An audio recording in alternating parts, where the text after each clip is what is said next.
আমার নেত্রীকে কেন স্বৈরাচার বলা হবে, কি কারণে? তো আমি চলে এসেছি যখন, তখন আমি নিজের কানে শুনতে পাই বলছে এই কেকটা নিয়ে তোরা ওর মুখে মার, কেকটা নিয়ে তোরা ওর মুখে মার। এটা কিন্তু আমি নিজের কানে শুনেছি। 28 তারিখে আমার জননেত্রী শেখ হাসিনার জন্মদিন ছিল। তো সেদিন বিকেলে আমি দেখি আমার নেত্রীর নিজ হাতে গড়া তার মেট্রো রেলের পিলারে তার ছবিতে জুতা নিক্ষেপ করে অসম্মান করা হচ্ছে। তো আমার নেত্রীর নিজ হাতে তৈরি ওই মেট্রো রেলের পিলারে অসম্মান করবে, সেটা তো আমি মেনে নিতে পারি না। আমার কথা হলো আমার নেত্রীকে যেখানে অসম্মান করা হয়েছে সেই জায়গাতেই কেক কেটে আমি সম্মান জানাবো। সেই কারণে আমি 29 তারিখে গিয়েছিলাম। ওইখানে কিন্তু আমি যখন কেক কাটি প্রথম কোনো টোকাই কোনো ছোট বাচ্চা ছেলে ছিল না। আপনাদের মতো একজন অ্যাডাল্ট মানুষের থেকে আমি আমার ভিডিওতে আছে, সেখান থেকে আমি যখন বলছি শুভ শুভ শুভ দিন আমার নেত্রীর জন্মদিন, তখন একটা কণ্ঠ থেকে আসছে স্বৈরাচারের জন্মদিন। এই আমার কাছে ভিডিও আছে। তো আমি বলতে চাই তখন কিন্তু আমি ওই সময়টা কিন্তু আমি এটা কথাটা প্রতিবাদ করিনি যে আমি এখান থেকে চলে আসবো।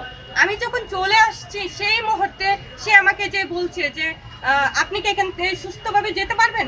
আমি বলছি অবশ্যই যেতে পারবো, কেন পারবো না। তারপরে সে আমাকে বলে এত বছর চোখে দেখেননি।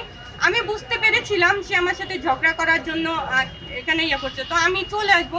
এই মুহূর্তে আরো দুজন গিয়ে আমাকে বললো যে আপু আপনার কথা শুনতে পাইনি, একটু যদি বলতেন। তো আমি কিন্তু তাদের প্ল্যানটা বুঝতে পারিনি যে তারা কিছুক্ষণ মধ্যে আমার সাথে এরকম বেদবি করাবে কিছু টোকাই ছেলেদেরকে দিয়ে। তো আমি যখন চলে আসবো তখন বললাম আরেকবার যদি কেকটা কাটেন। এর মধ্যে কিন্তু কিছু ছোট ছোট 4-5 জন ছেলে চলে আসছে। তো আমি ভাবছি যে ছোট মানুষ, ওদেরকে নিয়ে আরেকবার কাটি, সমস্যা কি? তো আমি যখন বললাম শুভ শুভ শুভ দিন, ওই টোকাই এটা কিন্তু প্রথম বলতে চাইনি, পরে পাশ থেকে বলে উঠলো স্বৈরাচারের জন্মদিন। তো তখন ওরাও বলা শুরু করেছে স্বৈরাচারের জন্ম। আমি কিন্তু রাগ করেছি, আপনারা হয়তো ভিডিওতে দেখেছেন, কারণ আমি এটা নিতে পারি না। আমার নেত্রীকে কেন স্বৈরাচার বলা হবে, কি কারণে? তো আমি চলে এসেছি যখন, তখন আমি নিজের কানে শুনতে পাই বলছে এই কেকটা নিয়ে তোরা ওর মুখে মার, কেকটা নিয়ে তোরা ওর মুখে মার। এটা কিন্তু আমি নিজের কানে শুনেছি। আর কিছুটা সময় আগেই কিন্তু সে আমার সাথে বার্গেন করছিল। তো যে আমাকে এই ধরনের অসম্মান করেছে, আমার সাথে অসভ্যতা করাইছে, যে ছোট বাচ্চা ছেলেদেরকে টোকাইদেরকে দিয়ে, তো সে কি ভালো কিছু পাবে জীবনে? আপনারা বলেন। আচ্ছা, অনেকেই বলছে যে আপনি মূলত আসলে ওখানে গিয়েছিলেন ভাইরাল হওয়ার জন্য, ব্যাপারটা কি তাই নাকি?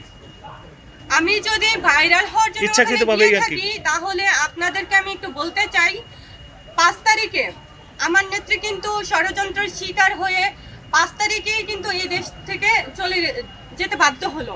তো সেদিন কিন্তু আমার বাসাতে অনেক ঝগড়া হয়েছে, কারণ আমি নাকি অনেক কান্নাকাটি করছি, আমার কান্নার শব্দে তাদের ভালো লাগছে না, আমার বাসাতে ঝগড়াঝাটি চলছিল।